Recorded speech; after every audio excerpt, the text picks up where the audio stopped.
আমরা প্রত্যেকেই জানি যে মানুষকে আল্লাহ তাআলা মাটি থেকে সৃষ্টি করেছেন। এর অনেক দলিল কোরআনেও রয়েছে, সুন্নাহর মধ্যেও রয়েছে। আল্লাহ নিজেই বলেছেন যে আমি মানুষকে মাটি দিয়ে তৈরি করেছি, মানুষ মাটির তৈরি।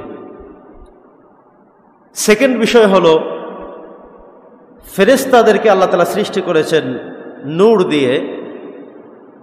এটি আল্লাহ তাআলার একটি বিশেষ সিফাত। কেন সৃষ্টি করেছেন, কেন তাদেরকে নূর দিয়ে তৈরি করা হয়েছে, তার মর্ম শুধুমাত্র আল্লাহ জানেন। সৃষ্টিগত বিষয়ে আমাদেরকে জানানো হয়েছে যে ফেরেশতারা হলো নূরের তৈরি।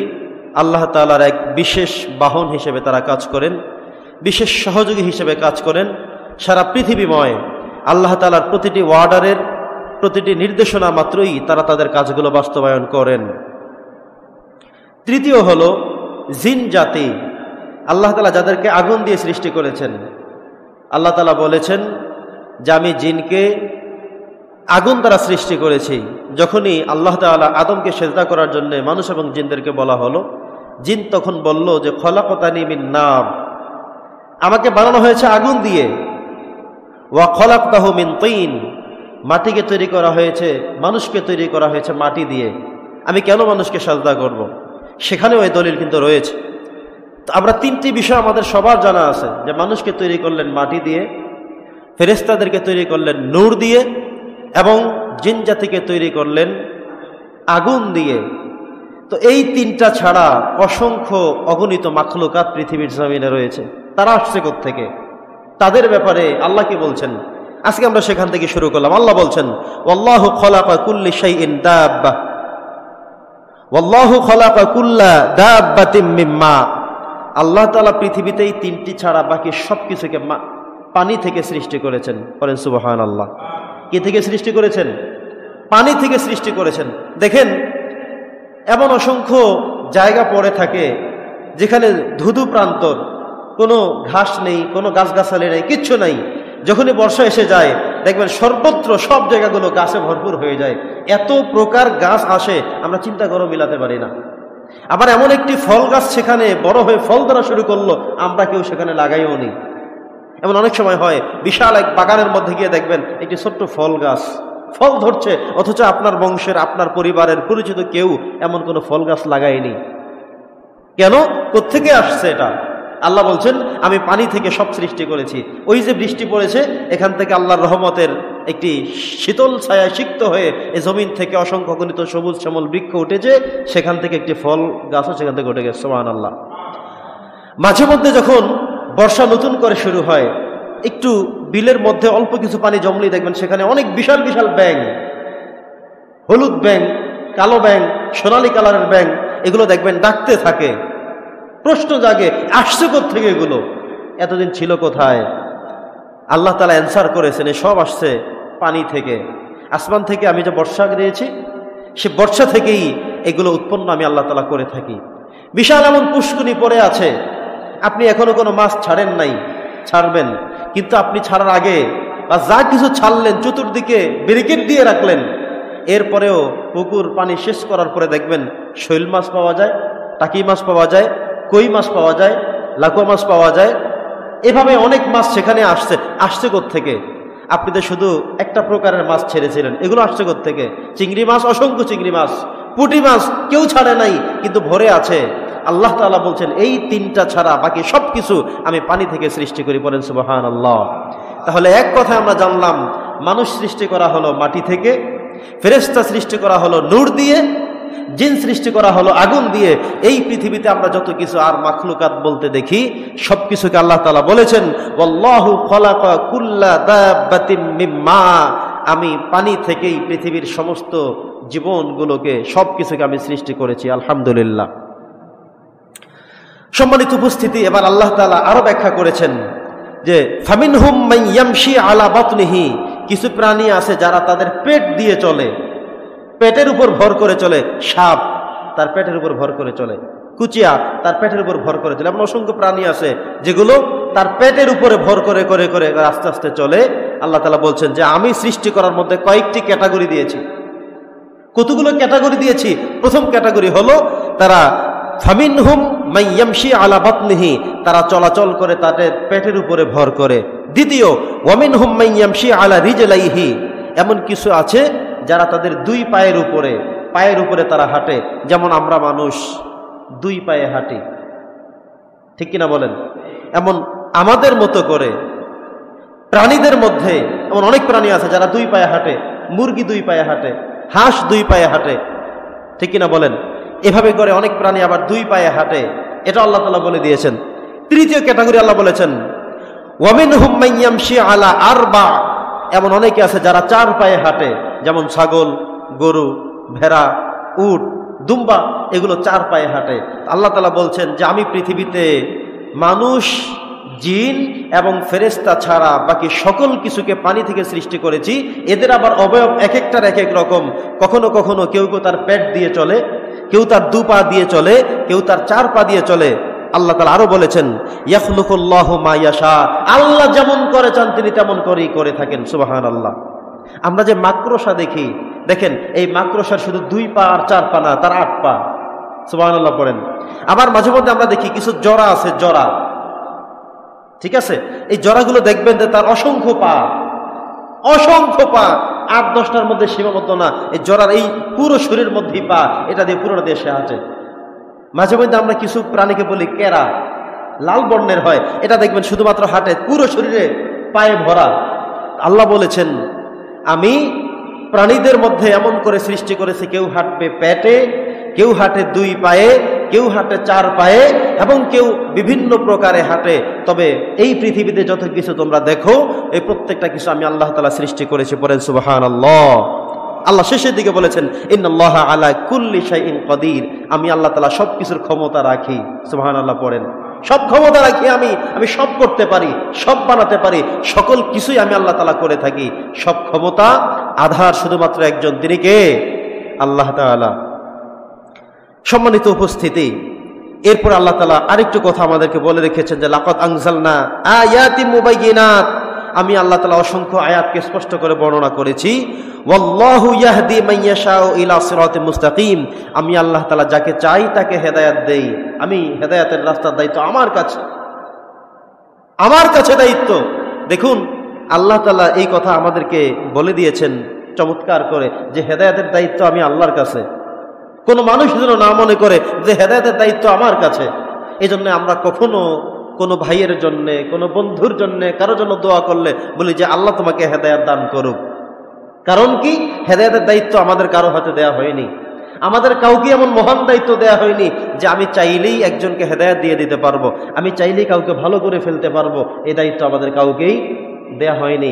আল্লাহ বলেছেন কি যে ওয়াল্লাহু ইয়াহদি মান ইয়াশাউ ইলা সিরাতিন মুস্তাকিম, হেদায়েতের দায়িত্ব শুধু আমি আল্লাহর কাছে। আমি আল্লাহ তাআলা যাকে চাই, যাকে পছন্দ করি, যাকে ভালোবাসি, তাকে শুধু হেদায়েত দেই। কোনো মানুষের কাছে, কোনো নবীর কাছে আমি হেদায়েত দেইনি। সুবহানাল্লাহ পড়েন। নবী করিম সাল্লাল্লাহু আলাইহি সাল্লাম তার চাচা আবু তালেবকে হেদায়েত দেওয়ার জন্য অনেক কষ্ট করেছেন, বারবার গিয়েছেন, কথা বলেছেন, বুঝিয়েছেন। চাচার কাছে বলেন, হে আমার চাচা, আপনি আপনার জীবনে কত ভালোবেসেছেন আমাকে, কত স্নেহ করেছেন, মমতা দিয়েছেন, আদর করেছেন, কোলে নিয়েছেন, রাজনৈতিক শেল্টার দিয়েছেন, অর্থনৈতিক শেল্টার দিয়েছেন, সবকিছু করেছেন। তবে আমার আপনার জন্য একটা দুঃখ হয়, পরকালে আপনার জন্য মনে হয় আমি কিছুই করতে পারবো না।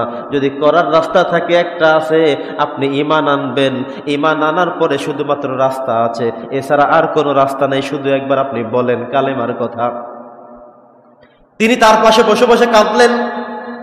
আল্লাহ তাআলা বলেন, ইয়া রাসূল ইন্নাকা লা তাহদি মান আহবাবতা ওয়ালাকিন্নাল্লাহা ইয়াহদি মান ইয়াশা, আপনি যাকে চান তাকে হেদায়েত দেওয়ার দায়িত্ব আপনার না, আপনি দিতে পারবেন না। হেদায়েতের দায়িত্ব হলো আমি আল্লাহর কাছে। আপনার কাজ হলো চেষ্টা করে যাওয়া, দোয়া করে যাওয়া, বলে যাওয়া। আর হেদায়েতের দায়িত্ব শুধুমাত্র একজন, তিনি কে? আল্লাহ। আল্লাহর কাছে হেদায়েতের দায়িত্ব, আর কারো কাছে না, কখনোই না, কোনোভাবেই না। এই জন্য হেদায়েতের কামনা সবসময় করতে হবে আল্লাহর কাছে। এমনকি মানুষের জন্য হেদায়েত তো পরের কথা, নিজের জন্য হেদায়েত কামনা করতে বলেছেন। দেখুন আমরা প্রত্যেক দিন সালাতের মধ্যে দাঁড়িয়ে পড়ি ইহদিনাস সিরাতাল মুস্তাকিম। কি বলি আমরা? ইহদিনাস সিরাতাল মুস্তাকিম আমরা বলে থাকি যে আল্লাহ তুমি আমাকে হেদায়েতের রাস্তায়, সিরাতাল মুস্তাকিমে আমাকে ঢেলে দাও, আমাকে সাজিয়ে দাও, আমাকে কবুল করো, আমাকে তুমি পরিচালিত করো। পড়েন না সুবহানাল্লাহ?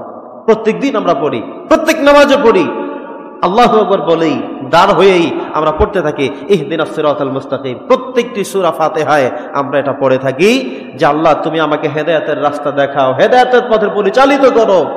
হেদায়েতের দোয়া নিজের জন্যও করি, অন্যের জন্যও করতে হবে।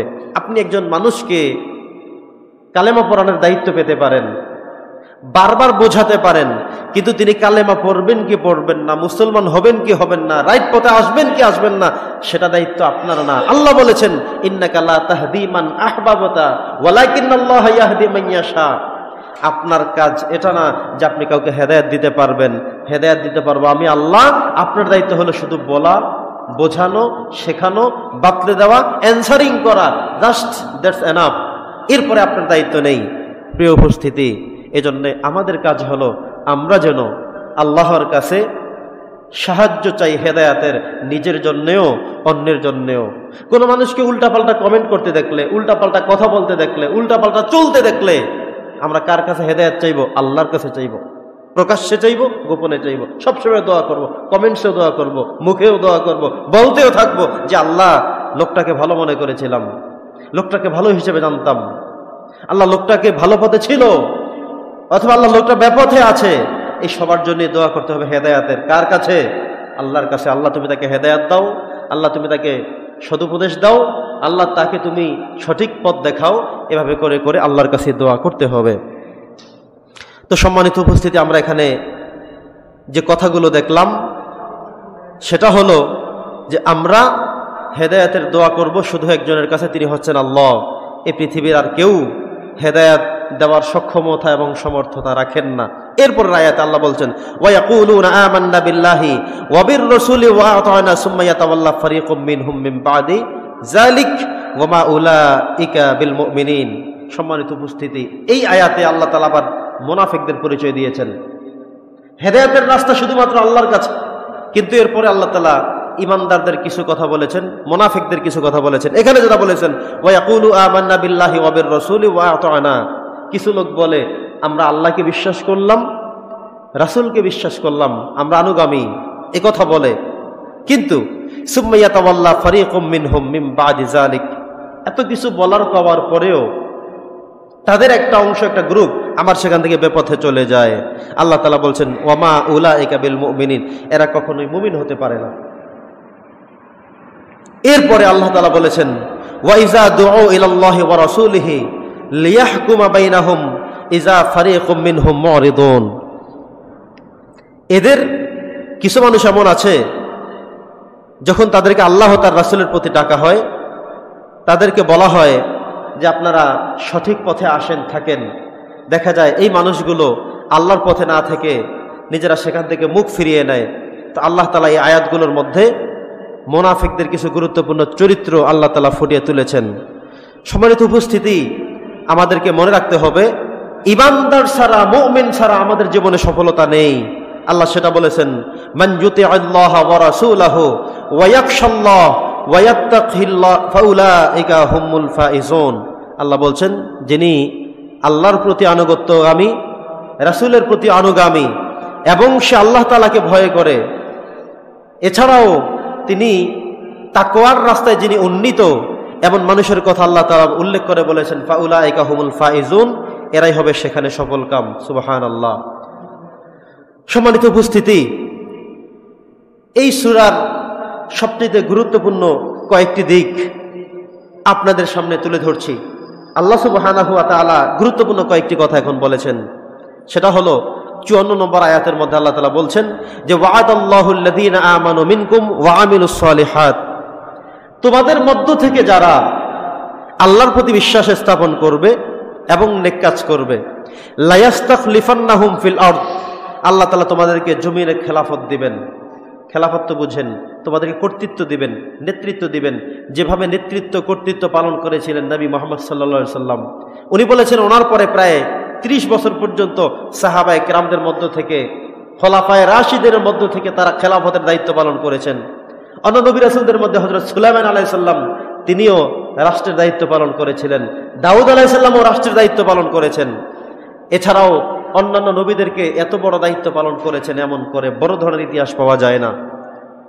আল্লাহ তাআলা যে ওয়াদা করেছেন যে ওয়াদাল্লাহুল্লাযীনা আমানু মিনকুম, তোমাদের মধ্যে যারা ঈমানদার আল্লাহ তাআলা তাদের সাথে একটু চুক্তি করেছেন, ওয়াদা করেছেন।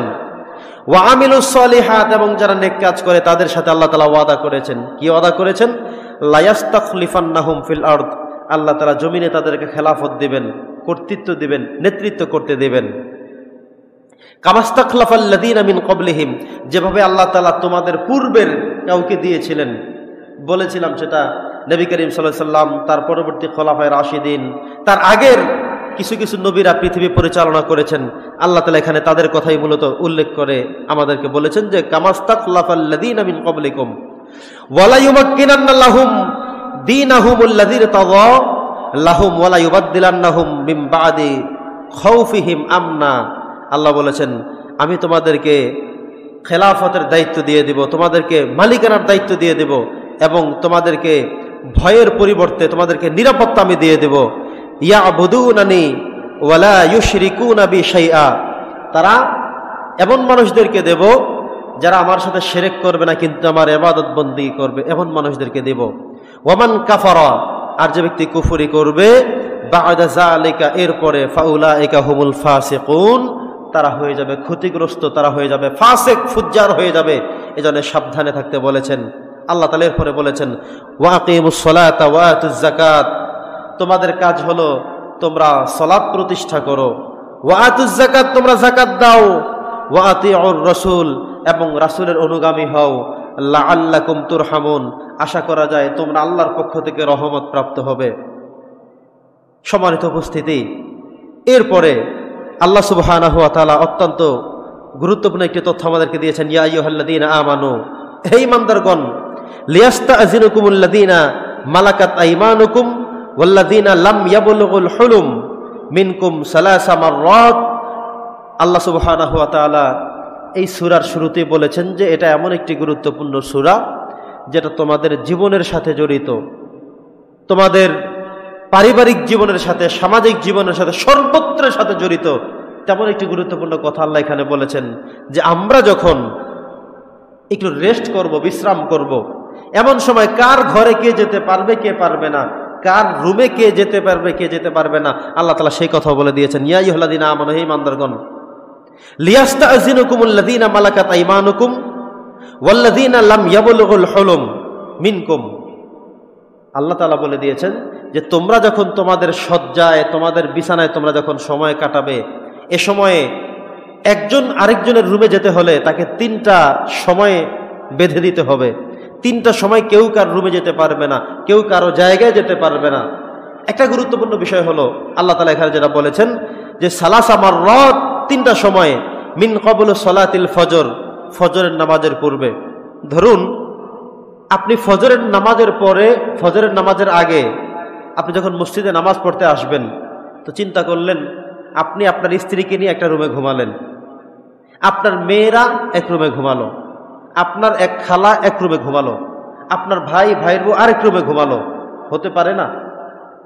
আল্লাহ তাআলা নিষেধ করেছেন এই জায়গাটাতেও যে এই যে ফজরের পূর্বের সময়টা, তোমরা এই সময়ে যদি কেউ কারো রুমে যেতে চাও তাহলে অবশ্যই সেখানে তোমরা অনুমতি নিয়ে তারপরে যাবে।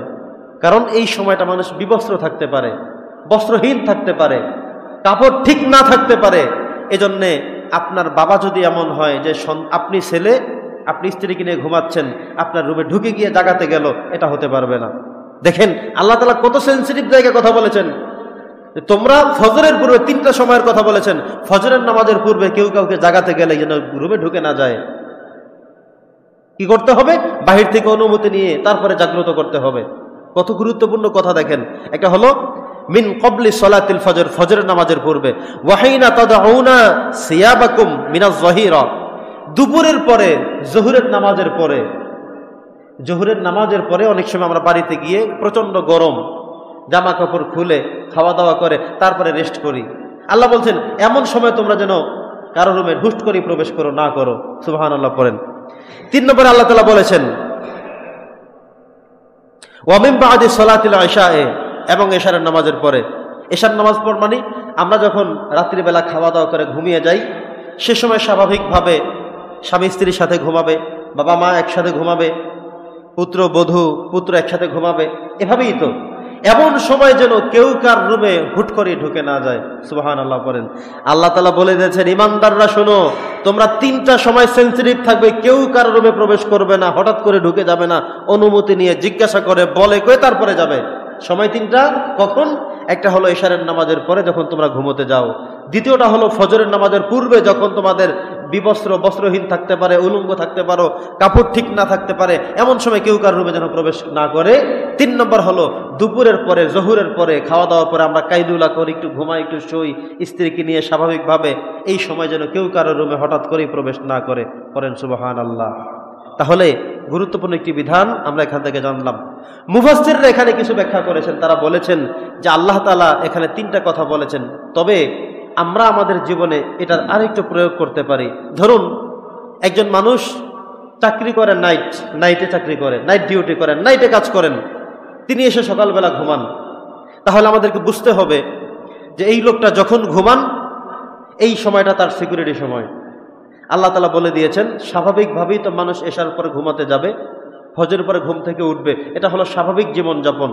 কিন্তু জীবন বাঁচাতে গিয়ে কেউ যখন নাইট ডিউটি করেন, রাত্রের শিফটে তার কাজ থাকে, তখন তার তো হুকুমটা পরিবর্তন হয়ে যায়। আমাদেরকে বুঝতে হবে মূল থিম হলো যখন আপনি ঘুমাতে যান, ঘুমানোর আগে এবং পরে এই সময়গুলোতে কেউ কারো যেন সময় প্রবেশ না করে যায়। আমরা করি কি, হঠাৎ করেই রুমে ঢুকে যাই। মাঝে মধ্যে বড় ছেলে হঠাৎ করে বাবা মায়ের রুমে ঢুকে যায়, বাবা মা লজ্জা পেয়ে যায়, সন্তানও লজ্জা পায়। আবার আপনি হুট করে আপনার ভাইয়ের রুমে প্রবেশ করে ফেললেন, হুট করে পাশের বাড়িতে চলে গেলেন। আল্লাহ তাআলা এখানে খুব সেন্সিটিভ ভাবে বিধানগুলো বলে দিয়েছেন যে ইমানদাররা, মুমিন যদি হয়ে থাকো, ইমান যদি থেকে থাকে, তাহলে এই সূক্ষ্ম সূক্ষ্ম বিষয়গুলোকেও তোমরা খুব গুরুত্বের সাথে মানতে হবে। এরপরে আল্লাহ তাআলা বলেছেন কাযালিকা যুবাইয়িনুল্লাহু লাকুম আয়াত ওয়াল্লাহু আলিমুন হাকিম। আল্লাহ তাআলা তোমাদেরকে এভাবেই গুরুত্বপূর্ণ বিষয়গুলো নির্দেশ করে থাকেন, আর আল্লাহ তাআলা অত্যন্ত জ্ঞানী এবং প্রজ্ঞাবান। এরপরে আল্লাহ তাআলা বলেছেন ওয়া ইযা বালাগাল আতফালু মিনকুমুল হুলুম, তোমাদের যেই সন্তানগুলো ছোট্ট ছিল, বাচ্চা ছিল, কিছুই বোঝে না, তাদের সামনে তোমরা স্বামী স্ত্রী একত্রে ছিলে, এটা একটা সময় সমস্যা ছিল না। কারণ বাচ্চার বয়স যখন 3 মাস, 6 মাস, 9 মাস, 1 বছর, এতটুকু সময়ের মধ্যে সে কোনো কিছু ঠিকমতো দেখে না, বোঝে না, বলতে পারে না, এই সময়টা তার এক সিস্টেমের। এরপরে বাচ্চাদের সামনেও যেন আমরা বাবা মারা সতর্ক হই, স্বামী স্ত্রী দায়ক আচরণে আমরা যেন অনেক বেশি সতর্ক হই, সচেতন হই। আল্লাহ তাআলা সেই কথাও বলে দিয়েছেন যে ওয়াইজা বালাগাল আতফাল, যখন তোমাদের সন্তানগুলো বড় হয়ে যায়, তখন আল হুলুম ফালইস্তাযিনু কামা ইস্তাযানাল্লাযিনা মিন ক্বাবলিকুম, যেভাবে অন্য মানুষ অনুমতি নিয়ে ঢুকতে হবে, এই সন্তানগুলো যেন সেভাবে অনুমতি নিয়ে ঢুকে, যে আব্বু রুমে কি আসতে পারি, আম্মু আপনার কাছে কি আসতে পারি। সুবহানাল্লাহ। দেখেন আল্লাহ তাআলা সেই কথাগুলো বলে দিয়েছেন। এখানে আরেকটি বিষয় আল্লাহ উল্লেখ করেছেন ওয়াইযা বালাগাল আতফাল, সন্তান যখন বালেগ হয় তখন তার উপরে অনেকগুলো বিধান জারি হয়ে যায়। সন্তান বালেগ হয় কখন? পুত্র সন্তানরা বালেগ হয় যখন তার বালেগের যে আলামত, যে সিংডম, নাইট প্রেশার হওয়া, বালেগের এটাই হলো সবচেয়ে বড় গুরুত্বপূর্ণ বিধান। এটা যদি হয়ে যায় তখন থেকে সে বালেগ। যেই দিন সে বালেগ হলো সেই দিন থেকে তার পরের ওয়াক্ত থেকে তার জন্য সবকিছু ফরজ। সকালবেলা সে বালেগ হলো, জোহর থেকে তার নামাজ ফরজ। এই ফরজ থেকে শুরু করে সে কোনো নামাজ ছেড়ে দিলে এটার জন্য আল্লাহর কাছে জবাবদিহি করতে হবে। সে 7 বছরের সময় বা 8 বছরের সময় বা 9 বছরের সময় কয়টা রোজা রাখলো, কয়টা রোজা ছাড়লো, এতে কিছু আসে যায় না। কয় ওয়াক্ত নামাজ পড়লো, কয় ওয়াক্ত নামাজ ছেড়ে দিল, তাতেও কিছু আসে যায় না। কিন্তু সে নাকি যখন বালেগ হয়ে গেল, নির্ধারিত সিংডম যখন তার মধ্যে চলে আসলো, তখন থেকে সে বালেগ। আগামীকাল যদি রোজা হয় তাহলে তার জন্য 30টা রোজাই রাখা ফরজ। আগামী বেলা থেকে যে নামাজগুলো আসবে সবগুলো নামাজ তার জন্য ফরজ। আগামী বেলা থেকে শুরু করে তার সামনে কোনো বেগানা মহিলা আসলে এটা তার জন্য পর্দার বিধান ফরজ। তাহলে আমাদের সন্তানদেরকে বোঝাতে হবে কোন সময় সে বালেগ হয়, কোন সময় থেকে তার ফতুয়া বিধান হয়ে যায়। ছেলেদের ক্ষেত্রে, মেয়েদের ক্ষেত্রে হলো যখন তার পিরিয়ড শুরু হয়। একজন মেয়ে যখন বড় হলো, 9 বছর হলো, 10 বছর হলো, তার পিরিয়ড শুরু হবে, সেদিন থেকে তার পর্দা ফরজ হয়ে গেল, সেদিন থেকে তার নামাজ ফরজ হয়ে গেল, সেদিন থেকে তার রোজা ফরজ হয়ে গেল, সেদিন থেকে তার শরীয়তের সবগুলো বিধান আবশ্যক হয়ে গেল। এখন থেকে সে যদি নামাজ মিস করে তাহলে নামাজ মিসের যে গুনাহ, এটা তার শাস্তি ভোগ করতে হবে। বালেগা হয়ে যাওয়ার পরে তার থেকে যদি কোনো রমজান এর রোজা ছুটে যায়, না রাখে, সে গুনাহগার হবে। কোনো পরপুরুষকে দেখা যায়, তার কবিরা গুনাহ হবে। এই কথাগুলো কার? আল্লাহ তাআলার। এমনকি এই একটা সময় হয়ে গেলে ওই সময় বাবা মা সন্তানদের থেকে সেন্সিটিভ থাকবেন। স্বামী স্ত্রী আপনারা দুজনে আপনাদের আচরণে, কথাবার্তায়, ওঠায় বসায়, শোয়ায়, সর্বক্ষেত্রে, কারণ ছেলে এখন আগের মতো নাই, ছেলে এখন বালেগ হয়ে গেছে। ছেলে এখন একটি অদৃশ্য চিন্তা তার মাথায় চলে আসছে, সৃষ্টিগতভাবেই যেটা বুঝ সেটা তার হয়ে গেছে। এখন সে তার এই জায়গা থেকে বিভিন্ন কিছু চিন্তা তার অতিরিক্ত মাথায় ঢুকে যাবে। এজন্য সে তার বাবা মার দিকে তাকাবে, ভাই বোনের দিকে তাকাবে, আর কিছু বুঝতে চাইবে, কাউকে জিজ্ঞাসা করে হোক না করে হোক। এজন্য এই সময়গুলো আল্লাহ বলে দিয়েছেন, ওয়াইজা বালাগাল আতফাল, যখন তোমাদের সন্তানরা বালেগ হয়ে যাবে, আল হুলুমু, সে অপ্রাপ্ত থেকে প্রাপ্ত বয়স্ক হয়ে যাবে, বালেগ হয়ে যাবে, তাহলে ফালইয়াস্তাযিনু, তারা যেন তোমাদের কাছে অনুমতি নিয়ে তারপরে আসে। সুবহানাল্লাহ। দেখেন, এই কথা আল্লাহর বলা কি দরকার আছে? আল্লাহ মনে করেন আছে। আমি না বললে তারা শুনবে কোত্থেকে, মানবে কোত্থেকে? আল্লাহ তাআলা সেটাও বলে দিতেন। সন্তান কখন বাবা মার কাছে যেতে পারবে, কখন পারবে না, আল্লাহ সব বলে দিয়েছেন। আরেকটি চমৎকার এবং গুরুত্বপূর্ণ বিধান, সেটা হলো ওয়াল কওয়াইদু মিনান নিসাইল্লাতি লা ইয়ারজুনা নিকাহান ফালাইসা আলাইহিন্না জুনাহুন আন ইয়াদানা সিয়াবাহুন্না গায়রা মুতাবাররিজাতিন বিজিনাহ। প্রিয় উপস্থিতি, আল্লাহ তাআলা এখানে বৃদ্ধা মহিলাদের পর্দার বিষয়ে ছাড় দিয়ে কিছু কথা বলেছেন। ধরুন, একজন মায়েদের যখন তার 60 বছর ওভার হয়ে যায়, শরীয়তও বলেছে, বিজ্ঞানও দেখেছে, এরপর থেকে তার সন্তান প্রজননের যে একটি শক্তি, এটা তার মধ্যে আর থাকে না। কিন্তু একজন পুরুষের ক্ষেত্রে এমন কথা কখনো বলা হয়নি। একজন পুরুষ 80 বছর হলেও সে তখনও যদি কোনো বিয়ে করে, কখনো যদি সে সন্তান নিতে চায়, তখনও তার থেকে সন্তান হওয়া সম্ভব, আল্লাহর কথা, সুবহানাল্লাহ পড়েন। কিন্তু একজন মহিলারা নির্ধারিত একটা বয়সের পরে সন্তান প্রজননের সক্ষমতা তার আর থাকে না। এখানে আল্লাহ তাআলা যে কথা বলে দিয়েছেন যে অতি বৃদ্ধা যে মহিলাগুলো, তাদের জন্য পর্দার বিধানটা কিছুটা শিথিল করা হয়েছে। অনেক বয়স্ক মহিলা, একেবারে তার দিকে কোনো মানুষ তাকাবেও না, দেখবেও না, নানি দাদির বয়সে চলে গেছে, অনেক বয়স হয়ে গেছে, এখন তার প্রতি যে বৈবাহিক একটি বিষয়, এমন বিষয় টেন্ডেন্সি তাকে দেখলে কারো আসবে না, এমন মহিলাদের পর্দার বিষয় আল্লাহ তাআলা শিথিল করে দিয়েছেন। কি বলেছেন? ওয়াল কওয়াইদু মিনান নিসাইল্লাতি, তোমাদের থেকে এমন এক মহিলার কথা আমি বললাম, লা ইয়ারজুনা নিকাহান, যাকে কেউ বিয়ে করার কোনো আশা নেই, তাকে দেখলে বিয়ের কোনো চিন্তাধারা আসতে পারে না, এমন এক বয়স্ক প্রাপ্ত যদি কোনো মহিলা থাকে, তাহলে ফালাইসা আলাইহিন্না জুনাহুন, তার জন্য পর্দার বিধানটা শিথিল করে রাখা হলো। আন ইয়াদানা সিয়াবাহুন্না গায়রা মুতাবাররিজাতিন বিজিনাতিহিন্না, আল্লাহ বলছেন তার এই কাপড় চোপড়, তার অতিরিক্ত বোরকা পরিধান করা, হিজাব পরিধান করা, আবৃত থাকা, এটা তার জন্য অত বেশি মারাত্মক জাতীয় কিচ্ছু না, তার জন্য এটাকে শিথিল রাখা হয়েছে। এটা আমাদের জানতে হবে। অনেকে আমরা বাড়াবাড়ি করি। এরপর আল্লাহ এটাও বলে দিয়েছেন, ওয়া আইয়াস্তাফিফনা খায়রুল লাহুন্না, যদি তারা এরপরেও করে, তাদের পর্দার বিধান 100% মানে, বোরকা পরলো, হিজাব পরলো, হাত মোজা পরলো, পা মোজা পরলো, সবকিছু যদি তিনি করেনও, এটা তার জন্য কল্যাণকর, এটা তার জন্য উত্তম, উত্তমের পরে উত্তম। সুবহানাল্লাহ। তার বিধানকে বোঝা গেল। একজন মহিলাদের বয়স যদি 70-80 বছর হয়ে যায়, অনেক বৃদ্ধা হয়ে যায়, তখন তার জন্য অতিরিক্ত হিজাব পরা, অতিরিক্ত বোরকা সহ হাত মোজা, পা মোজা, এটা তার জন্য কঠিন করার কিছু নেই। যদি করে ভালো কথা, যদি এগুলো কিছুটা শিথিল করতে চায়, থাকতে চায়, তার জন্য সমস্যা নাই, কারণ তার বয়সটা এমন হয়ে গেছে, তার দিকে কেউ কুদৃষ্টি দিয়ে তাকাবে না, যার কারণে আল্লাহ তাআলা নিজেই এটাকে শিথিল করে দিলেন। আল্লাহ এরপরে বলছেন, ওয়াল্লাহু সামিউন আলিম, আমি আল্লাহ তাআলা জাননেওয়ালা এবং শুননেওয়ালা, আমি আল্লাহ তাআলা শুনি এবং জানি। এরপর আল্লাহ বলেছেন, লাইসা আলাল আ'মা হারাজুন ওয়ালা আলাল আ'রাজা হারাজুন ওয়ালা আলাল মারিদি হারাজুন। খাবারের একটি বিষয় নিয়ে আল্লাহ তাআলা এখানে কথা বলেছেন। আমি তো এই সূরার শুরুতেই বলেছিলাম, এটা অত্যন্ত ফজিলতপূর্ণ, দিক নির্দেশনামূলক অনেকগুলো বিধান এর মধ্যে আছে। এখন যে বিধানটা জানবো, আমি কার কার সম্পদ খেতে পারবো, কার কারটা ধরতে পারবো, এখন বলছেন এইটা। একজন মানুষ যদি অন্ধ হয়, তিনি অন্ধ, কিছুই দেখেন না, উনি যে কোনো মানুষের যে কোনো কিছু ধরতে পারবেন, খাইতে পারবেন, এটা বিশাল সমস্যা না। আল্লাহ বলছেন যে লাইসা আলাল আ'মা হারাজুন, একজন মানুষ যদি অন্ধ হয়, তার মানে সামাজিকভাবে আমরা তাকে পঙ্গু ধরি, সামাজিকভাবে তাকে অসহায় মনে করি। একটা মানুষ যদি বোবা হয়ে থাকে, কথা বলতে পারে না, সামাজিকভাবে আমরা তাকে মনে করি যে এই লোকটা আসলে একজন প্রতিবন্ধী মানুষ। সমস্যাগ্রস্ত মানুষ, তাদের প্রতি একটি দয়া আমরা করি। আল্লাহ বলছেন যেই লোকটা অন্ধ, যে লোকটা খোরা, এমনকি ওয়ালা আলাল মারিদি হারাদিন, এবং প্রচন্ড পরিমাণে অসুস্থ, এমন যদি মানুষ থেকে থাকে, তখন সে যদি কোনো কারো একটা ধরে একটা আপেল খেয়ে ফেলে, কারো কোনো একটা ধরে নিয়ে যেতে চায়, দেখিয়ে নিল, সামনে থেকে নিল, আবদার করলো, জোর করলো, সে করতে পারবে, এটা তার জন্য হারাম হবে না। সুবহানাল্লাহ পড়েন। তার মানে অসহায়ের প্রতি আমরা যেন দয়া করি, আমরা দয়া না করলেও অসহায়রা যদি আমাদের থেকে খায় নেয়, এটা তার অধিকার হিসেবে আল্লাহ তাআলা গুরুত্ব দিয়ে বলেছেন। সুবহানাল্লাহ। বোঝা কি গেল? একজন মানুষ যদি অন্ধ হয়ে থাকে, বোবা হয়ে থাকে, খোড়া হয়ে থাকে এবং প্রচন্ড অসুস্থ হয়ে থাকে, তখন সে আমাদের সমাজে একজন হীনমন্যতায় ভুগছেন, দুরারোগ্যে ভুগছেন, তিনি সমাজের একটি নিম্ন জায়গায় রয়েছেন, সামাজিক প্রতিবন্ধিতায় রয়েছেন। তার প্রতি আমাদের সবার দায়িত্ব আছে।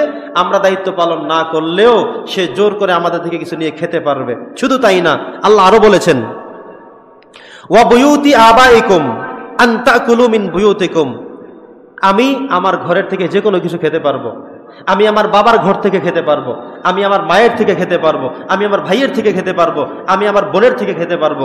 এই সবগুলো কথা আল্লাহ তাআলা বলে দিয়েছেন।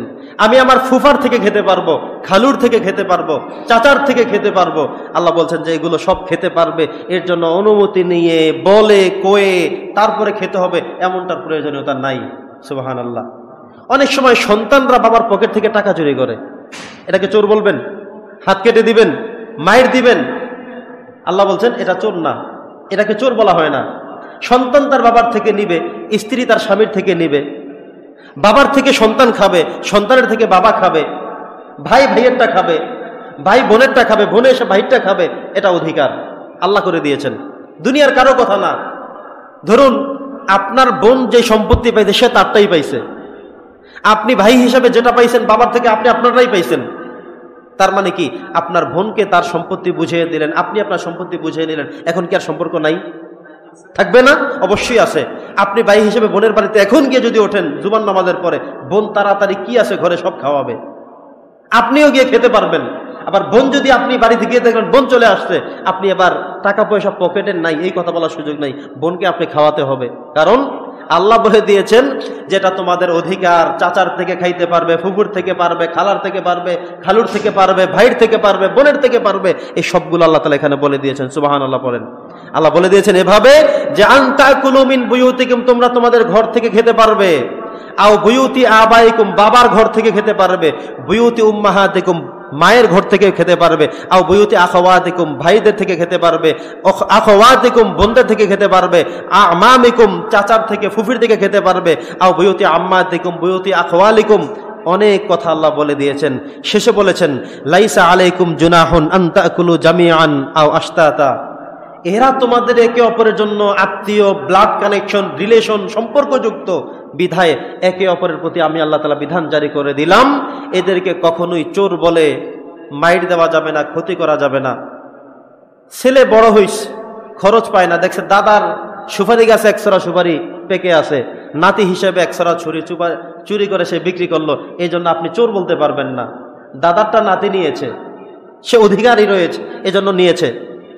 এটা আসলে অভাবের অভাব না, এটা একটা এনজয়, এটা একটা মজা, এটা একটা স্বভাব, এটা একটু ফানি যে দাদারটা একশরা সুপারি চুরি করে খেলাম, কিন্তু এটাকে চোর বলা যাবে না।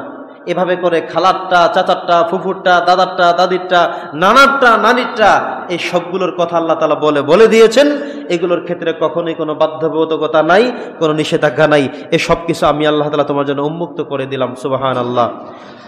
সম্মানিত উপস্থিতি, এই আয়াতের শেষের দিকে আল্লাহ তাআলা বলেছেন ফাইজা দাখালতুম বুয়ুতান ফাসাল্লিমু আলা আনফুসিকুম তাহিয়াতুম মিন ইনদিল্লাহ, তোমরা যখন তোমাদের ঘরে প্রবেশ করবে তোমরা তখন সেখানে সালাম দিয়ে ঢুকবে।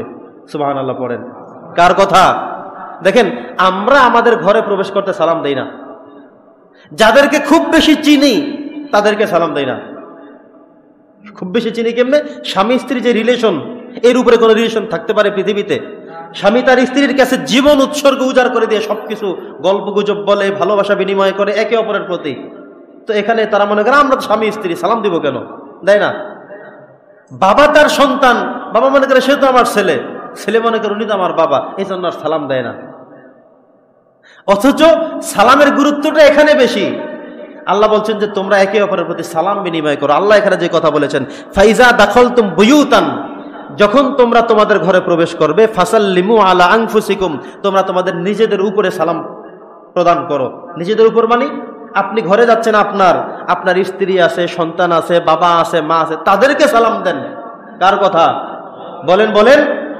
আল্লাহর কথা। আল্লাহ বলছেন তাদেরকে আপনি সালাম দেন। তাহিয়াতান মিন ইনদিল্লাহি মুবারাকা তাইয়্যিবা, এটা পবিত্র এবং বরকতময় হিসেবে আপনি সালাম প্রদান করেন। আল্লাহ তাআলা নির্দেশ দিয়ে দিয়েছেন, অর্ডার করে দিয়েছেন, অথচ আমরা কাজ করি না। আমরা মনে করি সালাম শুধু অপরিচিত মানুষকে কখনো দেখি নাই, কখনো চিনি না, মনে করি তাদের জন্যই খালি সালাম বিনিময়। না, নবীজি বলছেন আলা মান আরাফতা ওয়া মান লাম তারিফ, তুমি যাকে চিনো কিংবা না চিনো সবার জন্যই সালাম। আর নিজেদের চিনা জানার মধ্যে সালামের বিনিময়টা আরো বেশি। সালাম মানে কি? শান্তি কামনা করা। আমি আপনাকে চিনি, তো আমি আপনার জন্যই তো দোয়া করবো, আসসালামু আলাইকুম ওয়া রাহমাতুল্লাহ, যে ভাই আপনার উপর আল্লাহর শান্তি ও রহমত বর্ষিত হোক। আপনিও দোয়া করলেন। সালাম মানে তো দোয়া, বরকত, তাহিয়া, মুবারাকা, তাইয়্যিবা। আল্লাহ বলেছেন, আল্লাহ এখানে বলেছেন সালাম দিলে কি হবে? মিন ইনদিল্লাহি মুবারাকাতান তাইয়্যিবাতান, আল্লাহর থেকে পবিত্র এবং বরকত হবে। এজন্যই মূলত সালাম একে অপরের প্রতি দিয়ে থাকো। প্রিয় উপস্থিতি, তো আল্লাহ সুবহানাহু ওয়া তাআলা এই আয়াতের মধ্যে আমাদেরকে গুরুত্বপূর্ণ নির্দেশনাগুলো দিয়েছেন। শেষে বলেছেন কাযালিকা ইউবাইয়িনুল্লাহু লাকুমুল আয়াত লাআল্লাকুম তাআকিলুন। আল্লাহ তাআলা বলেছেন যে তোমাদেরকে আল্লাহ তাআলা যা কিছু নির্দেশ দিয়েছেন, যদি তোমরা এভাবে এগুলো মান্য করো, আল্লাহর আয়াতগুলোর প্রতি আশা করা যায় আল্লাহ তাআলা তোমাদেরকে আকল যে বিবেক দিয়েছেন তোমরা সে অনুযায়ী কাজ করতে পারবে। প্রিয় উপস্থিতি, সূরা আন-নূর এটা অত্যন্ত একটি গুরুত্বপূর্ণ ফজিলতপূর্ণ সূরা ছিল, যে সূরার শুরু থেকে এই পর্যন্ত আমরা 3টা পার্টে বিভক্ত করে, বিভাজন করে, ভাগ করে করে আমরা আলোচনা করেছিলাম, যাতে করে আমরা প্রত্যেকেই উপকৃত হতে পারি। আজকের যে কথাগুলো জানলাম, একজন মুমিনের বৈশিষ্ট্য কেমন হবে তার কথা কাজে, সেটা আল্লাহ তাআলা বলেছেন। একজন মুনাফিকের বৈশিষ্ট্য মুখে একরকম, বাস্তবতা আরেক রকম। এখানে সেই চরিত্রের কথা এখানে ফুটিয়ে তোলা হয়েছে। একজন মানুষ তার কোন আত্মীয় থেকে কি খেতে পারবে কি পারবে না, কি অধিকার আছে কিংবা নাই, সে কথাগুলো আল্লাহ তাআলা এখানে খুব চমৎকার করে গুরুত্ব দিয়ে এখানে আল্লাহ তাআলা বলেছেন। সন্তান তার বাবা মায়ের রুমে যেতে হলে অনুমতি লাগবে, আল্লাহ তাআলা স্বয়ং একটা আয়াত দিয়ে সে কথা বলে দিয়েছেন যে সন্তান তার বাবা মায়ের রুমে গেলে, বাবা মা তার সন্তানের রুমে জাগ্রত করতে গেলে কিংবা ডাকতে গেলে তখন তাকে অনুমতি নিয়ে যেতে হবে। এবং বিশেষ করে 3টা সময়ের কথা বলা হয়েছে, একটু খেয়াল করবেন। দুপুরের পরে খাওয়া দাওয়া শেষ করে আমরা যখন একটু ফ্রি হয়ে একটু শুয়ে যাই বিছানায়, কাইলুলা করি, এই সময়টা যেতে নিষেধ করা হয়েছে। আর যখন আমরা ঘুমাই, ঘুমের আগে এবং পরে, যখন আমরা ঘুমোতে যাব তখন একটু ফ্রি থাকি, হয়তো শরীরের গেঞ্জি গায়ে থাকে না, স্বাভাবিকভাবে ঘুমাই, লুঙ্গি হয়তো ঠিক থাকে না, কাপড় ঠিক থাকে না, এটা হতে পারে, এজন্যে। দ্বিতীয়টা হলো যখন আমরা ঘুম থেকে উঠবো, সেটা সকাল ভোর রাত হতে পারে, ফজরের আগের কথা আল্লাহ বলেছেন যে কবলাল ফজর, এই সময়গুলোতে একে অপরের রুমে প্রবেশ করতে হলে অবশ্যই অবশ্যই অনুমতি নিয়ে ডেকে তারপরে প্রবেশ করতে হবে, তার আগে যাবে না। কথাগুলো কার? আল্লাহ তাআলার। এরপরে একজন মহিলা যখন তিনি বৃদ্ধা হয়ে যান, যখন তিনি সন্তান প্রজননের কাজে তিনি অক্ষম হয়ে যান, যখন তার বয়স 70-80-তে পৌঁছে যায়, যখন তার দিকে কোনো মানুষের তাকানোর প্রয়োজনীয়তা অনুভব করে না, এমন একটা সময় পৌঁছে গেলে আল্লাহ বলছেন তার জন্য পর্দা শিথিল করে দেওয়া হয়। তাকে হাত মোজা পরাতে হবে, পা মোজা পরাতে হবে, এই পর্যায়ে তিনি নাই। কিন্তু দুঃখজনক বিষয় একটা, মাঝে মধ্যে আমরা দেখি যে মা তার মেয়ে সহকারে দাওয়াত খেতে গেছে, বিয়েতে গেছে, বেড়াতে গেছে, মার্কেটে আসছে, ওই যে বৃদ্ধা মা, তার হাত মোজা পা মোজা সব ঠিক আছে, কিন্তু যেই মেয়েটার বয়স 18 বছর, উনি তাকে মেয়ে হিসেবে, ছোট হিসেবে, বাচ্চা হিসেবে, অবুঝ হিসেবে নিয়ে আসছেন। অথচ ওই যে দোকানদাররা, রাস্তার যুবকেরা, বখাটে ছেলেরা আপনার দিকে তো তাকাবে না, তাকাবে আপনার মেয়ের দিকে। আপনি সেই মেয়েকে একেবারে ছোট্ট মনে করে সাজুগুজু করিয়ে সুন্দর করে নিয়ে আসছেন, বাজারের মধ্যে ঘুরছেন, সমাজে ঘুরছেন, ডাক্তারখানায় গেছেন, তো এইগুলো আপনার জন্য বিশাল এক সমস্যা হচ্ছে। অথচ আপনার থেকে গুরুত্ব বেশি হল আপনার মেয়ের। আল্লাহ এখানে সে কথাই বলেছেন, ওয়াল কবাইদু মিনান নিসা ইল্লাতি লা ইয়ারজুনা নিকাহা ফালাইসা আলাইহিন্না জুনাহ, যাদের বয়স অনেক বৃদ্ধা হয়ে গিয়েছে, অনেক বেশি বয়স হয়ে গেছে, কোনো মানুষ, কোনো পুরুষ তার দিকে ভিন্ন চিন্তা করে তাকাবে না, তাদের জন্য পর্দাটা শিথিল রাখা হলো। আর যাদেরকে উঠতি বয়স মাত্র শুরু হলো, বালেগা হয়ে গেল, তাদের প্রতি অবশ্যই অবশ্যই তারা যেন পর্দার বিধানটা 100% মানে, এটা বলা হয়েছে। অথচ আমরা এর উল্টাটা করি, মেয়েকে একেবারে মুখটুক খুলে সব স্বাভাবিকভাবে নিয়ে আসলাম, আর আমি মা একেবারে হাত মোজা পা মোজা দিয়ে আসলাম। এটা না, এটা সিস্টেম ছিল না। আপনার আগে আপনার মেয়েকে পর্দার মধ্যে ঢোকানো দরকার ছিল, সে হলো বেশি গুরুত্বপূর্ণ, কিন্তু আপনি সেদিকে লক্ষ্য করলেন না। একজন বাবা তার সন্তানদের ব্যাপারে তখন থেকে আল্লাহর কাছে জবাবদিহি করবেন যখন আপনার ছেলে বালেগ হয়ে গেল, যখন আপনার মেয়ে বালেগা হয়ে গেল। এটা হতে পারে 9 বছরের পর থেকে যে কোনো সময়, 10, 11, 12, 13, 14, 15। ছেলেদের যখন নাইট প্রেশার হবে, স্বপ্নদোষ হবে, এই সময় থেকে সে বালেগ, তার থেকে শরীয়তের সব কিছু উঠিয়ে নিতে হবে। আর মেয়ের যখন পিরিয়ড হলো, তারপর থেকে সে বালেগা হয়ে গেল, এরপর থেকে সে নামাজ সব কন্টিনিউয়াসলি করবে, পর্দার বিধান মানবে, রমজান আসলে রোজা রাখবে, এগুলো সব তার দায়িত্ব, পর্দার বিধান সে পালন করবে। এগুলো যদি কোনোটা ব্যত্যয় ঘটে, তাহলে বাবা এবং মা হবেন প্রথম আসামি। আপনি পোশাক কিনে দিচ্ছেন, আপনি তাকে পরিচালিত করছেন, আপনি তার বাবা, আপনি তার অভিভাবক, আপনি তার গার্ডিয়ান, মুরব্বী, আপনাকে সমস্ত জবাবদিহিতার মূলে আনা হবে। আসামি হলেও আপনি, পুরস্কার পেলেও আপনি। কথা কি বুঝছেন? যে পুরস্কার যদি পান সেটাও আপনি, তিরস্কৃত যদি হতে হয় সেটাও আপনি। আপনি তাকে ভালো করে লালন পালন করেন, সেজন্য আপনি অবশ্যই ফলাফল ঠিক পাবেন। আর যদি আপনি সেটা করতে ব্যর্থ হন, তাহলে অবশ্যই আপনাকে এর জন্য তিরস্কৃত হতে হবে, জাহান্নামেও যাওয়া লাগতে পারে।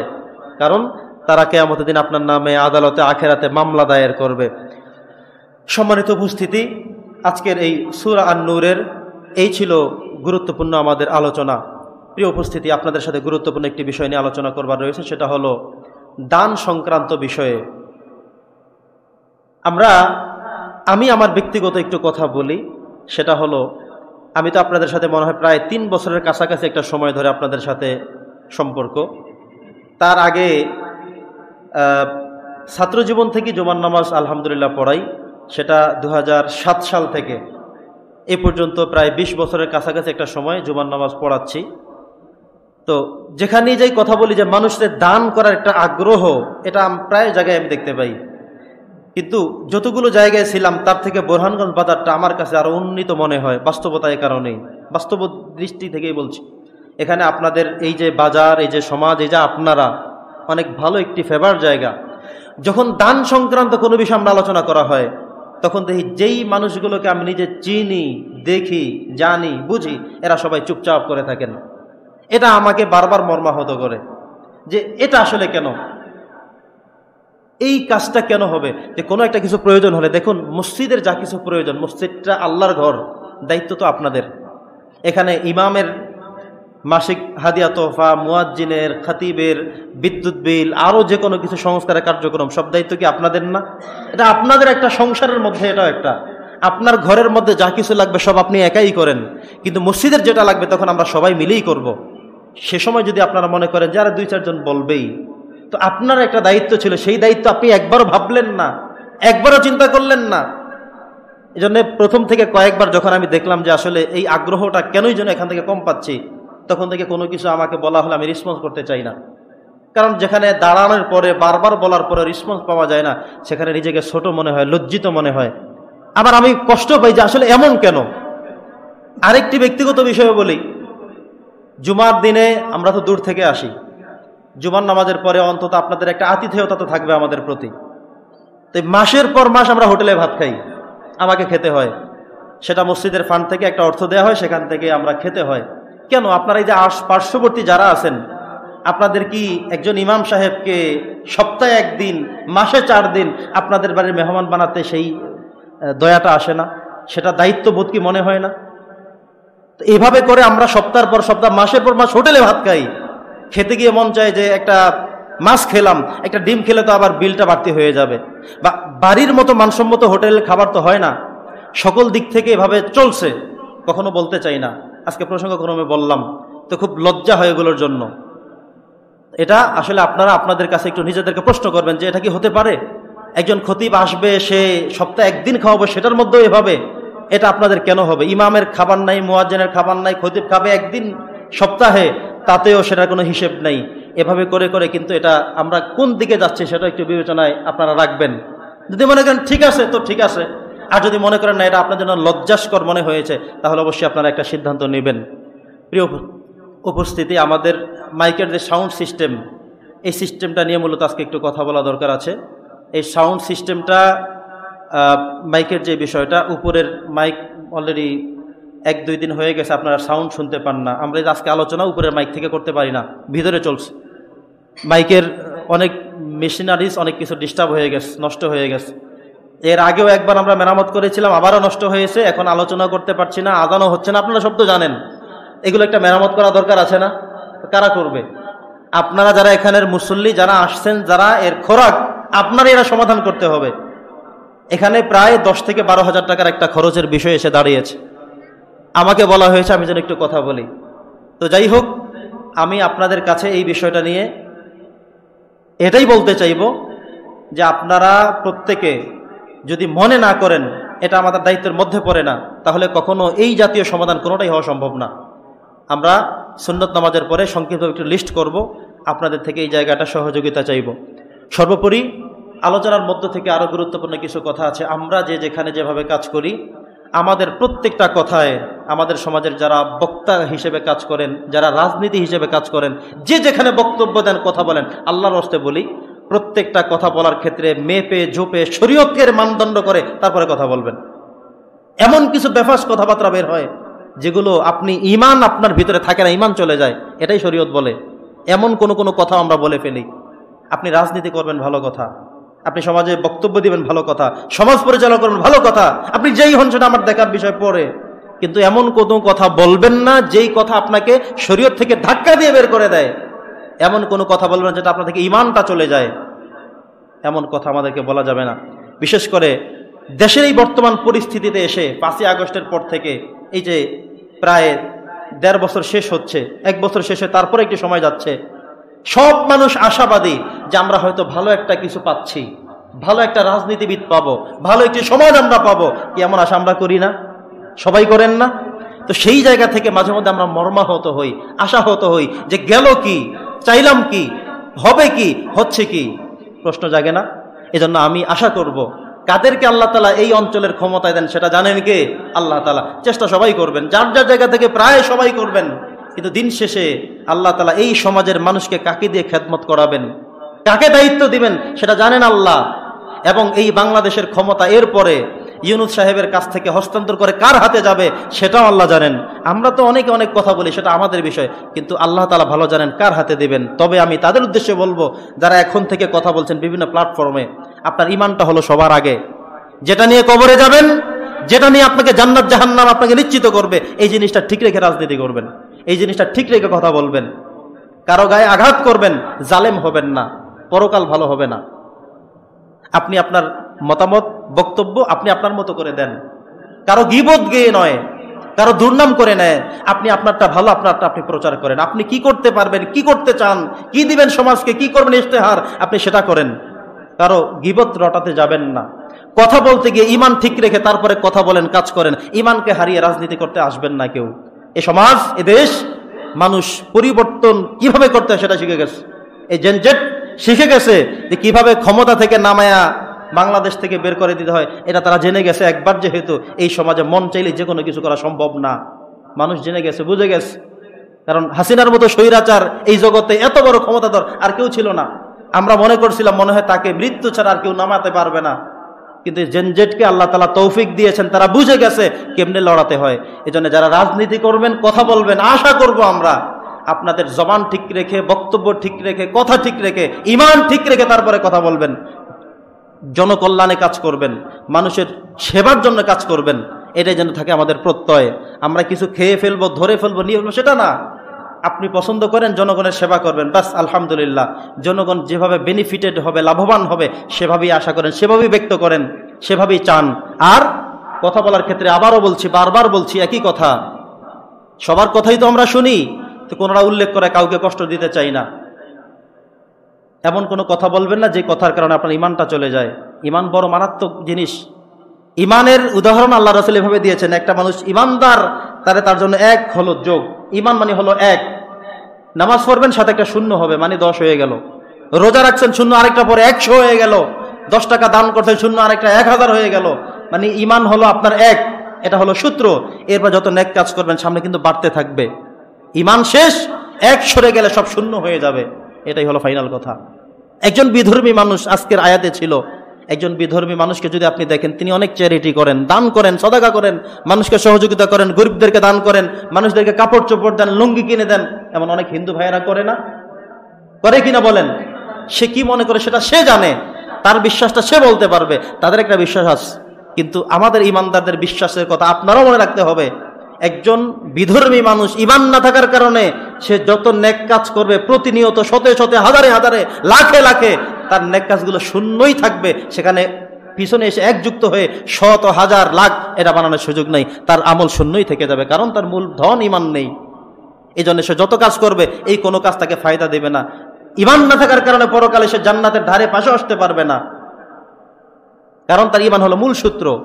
এরপরে 10 টাকা দান করলে সে সব যুক্ত হতো, কিন্তু তার ইমানটা না থাকার কারণে যত হাজারো কিছু করলো সব শূন্য শূন্য শূন্য শূন্যই থেকে গেল। এই জন্য আমি আপনাদেরকে বলছি যে ইমানটা ভাই বড় দামি জিনিস। ইমানটা হলো আপনার মূল পাওয়ার এক শক্তি। ইমান ঠিক রেখে রাজনীতি করেন, সওয়াব হবে। ইমান ঠিক রেখে ইমামতি করেন, সওয়াব হবে। ইমান ঠিক রেখে বক্তাগিরি করেন, সওয়াব হবে। ইমান ঠিক রেখে রাজনীতি করেন, ব্যবসা করেন, সব সওয়াব হতে থাকবে। কিন্তু কোনো বক্তব্যে, কোনো কথায়, কোনো কাজে ইমানটা যদি সরে যায় সব শূন্য হয়ে যাবে, বরবাদ হয়ে যাবেন সব।